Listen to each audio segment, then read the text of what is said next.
uncha muncha odam bunaqa jasoratli ishlarni qila olmasdi va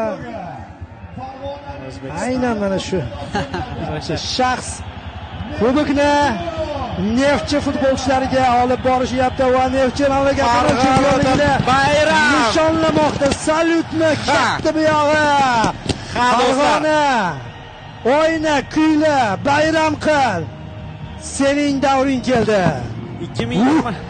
2025-yilgi mavsum chempioni Neftchi, O'zbekiston Superligasi chempioni, uzoq yil kutilgan 24 yillik orzuning ushalishi mana.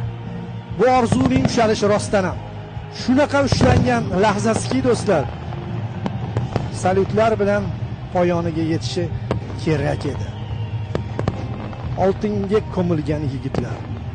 Hamma joy Neftchi rangiga aylanib ketdi. Ha, Neftchi rangiga aylanib ketdi. Mana Neftchi kelasi mavsumda muxlislarini ko'rsatishsin. Muxlislar ham butunlay boshqacha bir hissiyotda o'yinni tomosha qilayotgan, o'yin emas, nishonlashni tomosha qilayotgan bo'lsalar kerak.